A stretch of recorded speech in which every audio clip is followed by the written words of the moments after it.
नमस्कार प्यारे बच्चों, आप सभी का स्वागत है आपके YouTube चैनल तेजस बाई त्रिभुवन में। बच्चों, आज हम हिंदी का पहला चैप्टर डिस्कशन करने जा रहे हैं। तो अगर आपको बिहार बोर्ड में टॉप आना है तो आज ही से हमारे YouTube चैनल तेजस बाई त्रिभुवन से जुड़ के अपनी तैयारी को और भी बेहतर बनाए। और चलिए हम आगे बढ़ते हैं। तो ये है हिंदी का सिलेबस। तो क्लास शुरू करने से पहले बच्चों को थोड़ा मोटिवेट करना पड़ता है। तो चलिए मेरे साथ। चमकना है अगर सोने की तरह, चमकना है अगर सोने की तरह, तो आगों में तपना होगा। अगर चमकना है सोने की तरह तो आगों में तपना होगा। अगर देखना है 10th क्लास का शानदार रिजल्ट तो रातों को जगना होगा। माना कि आंखों में नींद बहुत है मगर सोना नहीं है। यही समय है कुछ बड़ा करने का, इसे आलस में खोना नहीं है। तो चलिए हम आगे बढ़ते हैं। जो हिंदी है उसमें कुल 3 बुक को करना होता है। पहला है गोधुली, दूसरा है वर्णिका और तीसरा है हिंदी व्याकरण। ठीक है, तो चलिए हम आगे बढ़ते हैं। जो हमारा गोधुली है इसमें हमको 24 चैप्टर करने होते हैं। जो गोधुली है उसमें 24 चैप्टर करने होते हैं। जो वर्णिका है उसमें 5 चैप्टर करने होते हैं। जो हिंदी व्याकरण है उसमें 20 चैप्टर करने होते हैं। ठीक है, चलिए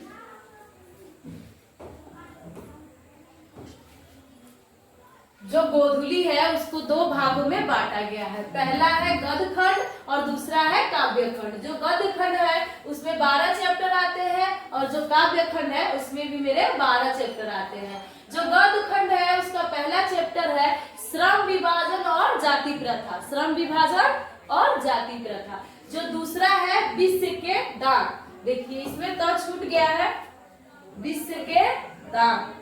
जो तीसरा है भारत से हम क्या सीखे। भारत से हम क्या सीखे। जो चौथा है नाखून क्यों बढ़ते हैं। जो 5वां है नागरिक लिपि और जो 6ठा है बहादुर और 7वां हमारा चैप्टर है परंपरा का मूल्यांकन। 8वां है जीत जीत में मैं निखरता हूँ। जीत जीत में मैं निखरता हूँ। 9वां है अभिनयो।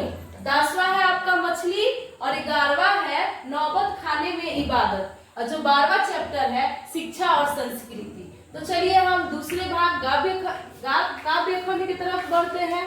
इसमें पहला चैप्टर है राम बिनु बिरथे जगी जन्मा, जो नर दुख में दुख नहीं माने।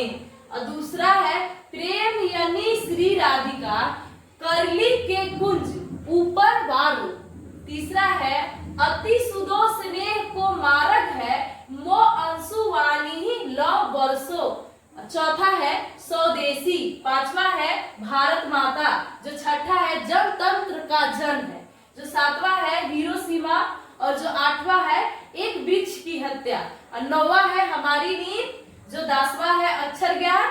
11वां है लौट कर फिर आऊंगा और जो 12वां है मेरे बिना तुम प्रभु।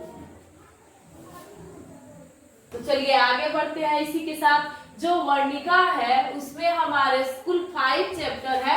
हम पहला चैप्टर को देखते हैं दही वाली मंगमा। जो दही वाली मंगमा है वो कन्नड़ कहानी है। इसमें इस पूरी कहानी में एक जो महिला है उसके बारे में बताया गया है। और जो दूसरा है ढलते विश्वास। दूसरी जो चैप्टर है उसमें कह रहा है ढलते विश्वास, ये उड़ीसी कहानी है। और जो तीसरा है माँ, ये गुजराती कहानी है। ठीक है, इसमें माँ के बारे में बताया गया है। और जो चौथा है नगर, तमिल कहानी है। जो 5वां है धरती कब तक घूमेगी। जो धरती है कब तक घूमेगी, ये राजस्थानी कहानी है। तो चलिए हम आगे बढ़ते हैं। जो हमारा हिंदी व्याकरण होता है उसमें हमको क्या पढ़ना पड़ता है, जैसे कि संज्ञा के कितने भेद होते हैं आप सभी को पता ही होगा। ठीक है, चलिए आगे बढ़ते हैं। संज्ञा, सर्वनाम, विशेषण, क्रिया, काल, कारक, ये सब हमको पढ़ना होता है और इसके भेद भी जानने पड़ते हैं। हम आपको आगे बताएंगे, पहले हम डिस्कशन कर ले। उसके बाद संधि पढ़ना होता है, समास पढ़ना होता है, उपस्वर्ग और प्रत्यय, विलोम शब्द भी करना पड़ता है, पर्यवाची, मुहावरे, लोकपंक्तियां, निबंध, लेख, पत्र, आवेदन, लेखन और अपठित गद्यांश।